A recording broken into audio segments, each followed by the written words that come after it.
Hello everyone, this is Mrs. Amudavalli, a Maths teacher. I welcome you all to Ammu Simple Maths for Class 10 CBSE Mathematics. In my previous video, I taught you the formula to find the nature of the decimal expansion, and in this video, I am going to teach you how to make use of the formula and to find the nature of the decimal expansion of the rational numbers and also the actual decimal forms. Okay, now let us move on to the video.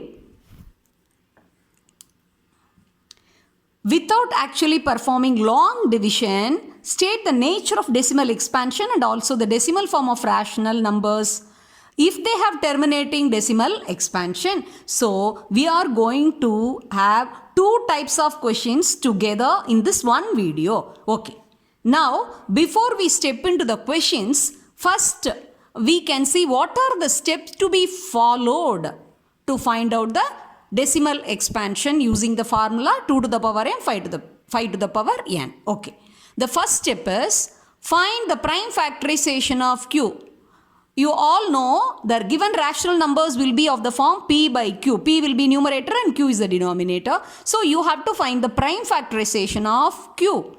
Step 2. Check whether p and q are co-prime. Numerator and denominator must be in their simplest form. It must be in the lowest form. Their HCF must be 1. If not, if they have any common factor, you have to cancel the common factor and you have to bring it to the simplest form. Okay. Now, see the q is of the form the prime factorization of the denominator is of the form 2 to the power m into 5 to the power n. That means if the denominator q has prime factors 2 and 5, then the given rational number has terminating decimal expansion. Otherwise, if the prime factorization of q is not of the form 2 to the power m into 5 to the power n, then the rational number has non-terminating recurring decimal expansion. Okay, now using these steps, now we'll see how to find out the nature of decimal expansion. Now let us move on to the question. First one, 23 by 8. It's obvious 23 is a prime number, so 23 and 8 are co-prime. Okay, now next step, you have to find the prime factorization of q, the denominator. 8 can be written as 2 cube. Okay, so here the prime factor 5 is absent, so it can be written as 5 to the power 0, that is 2 to the power m into 5 to the power n. Here n is 0. So since q is of the form 2 to the power m into 5 to the power n, the given rational number 23 by 8 has terminating decimal expansion. The next question. 35 by 50, obviously both numerator and denominator has the common factor 5. After cancelling, it will become 7 by 10. 10 can be written as 2 to the power 1 into 5 to the power 1. It is of the form, the q is of the form 2 to the power m into 5 to the power n. So it has terminating decimal expansion. Third question, 13 by 125. 13 is a prime number and 125 is a multiple of 5. So both are co-prime only. So now let us find the prime factorization of 125. It can be written as 5 into 5 into 5. So 5 cube. Okay. So that means only prime factor 5 is there. So 2 is absent. So you can write 2 to the power 0. So q's prime factorization is of the form 2 to the power 0 into 5 to the power 3. That is 2 to the power m into 5 to the power n, where m is 0. So this given rational number is of terminating decimal expansion. Then fourth question, 77 by 210. It's pretty clear numerator and denominator has the common factor 7. So we can cancel. So you will get 11 by 30. So now let us find the prime factorization of q. 30 can be written as 2 into 5 into 3. So here you can see along with the factors 2 and 5, the 3 has come. So this is the extra prime factor. So it is not of the form, the q is not of the form 2 to the power m into 5 to the power n. So it has non-terminating recurring decimal expansion.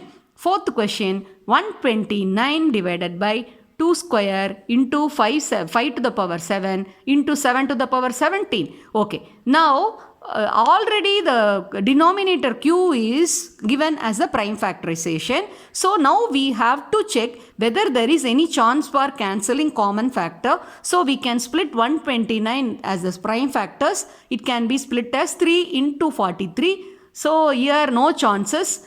Now let us analyze the denominator.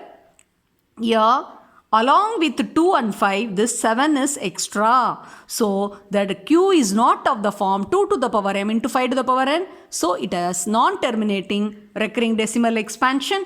And the fifth one, 29 by 343. 29 is a prime number, and 343 is 7 to the power 3. 7 into 7 into 7, it gives you 343. So here both the prime factors 2 and 5 are missing. So it is not of the form, the q is not of the form 2 to the power m into 5 to the power n. So the given rational number has non-terminating recurring decimal expansion. Okay, now we have found out the nature of the decimal expansion. Another question is also there. If they have terminating decimal expansion, find their actual decimal form also. Okay, instead of dividing 23 by 8 by a tedious division and finding the decimal form, we are going to make use of a trick here. In the previous video, you have seen already that all the terminating decimals, then in their denominator, they have powers of 10. So here, see 23 by 8, 8 can be written as 2 cube. So it should be made into 10 cube. So what we have to do, you have to multiply by 5 cube, because then only 2 to the power m into 5 to the power n. So 2 into 5 makes you 10. So you are multiplying with 10 cube in the denominator. Numerator also you have to multiply with 5 cube. So it gives you 125 into 23. And 10 cube is 1000, so it resulted as 2875 by 1000. So it gives you the decimal 2.875. The second question, 35 by 50, we simplified as 7 by 10. So easily you can find out the decimal number, that is 0.7, since it is they get divided by 10. 13 by 125, that is 13 by 5 cube. So here 2 is missing. So 2 cube we are multiplying with the 2 cube on both the sides, numerator and denominator. 2 cube is 8. So 13 into 8 gives you 104, and 10 cube is 1000. It resulted as 0.104. So with the help of this formula, we are finding the nature of the decimal expansion, as well as if they are of terminating decimal expansion, we are finding their actual decimal numbers also. Okay, another important thing, see in the formula 2 to the power m, 5 to the power n, that is the q's prime factorization, if it is of the form 2 to the power m into 5 to the power n, the biggest power only determine the number of decimal places. If m is greater than n, then the given rational number will be having m number of decimal places. If n is greater than n, then the given rational number will be having n number of decimal places. That see, you can verify here. The first question, 2 cube only is there, see, so that is the 3 is 3 and 0. If you compare, 3 is the greatest power, so it resulted in 3 decimal places. And the third question, here you see only 5 cube and 2 to the power 0 is there. Among these two power, 3 is the biggest power. Here also it resulted in 3 decimal places. I hope you have understood the entire concept. Thank you.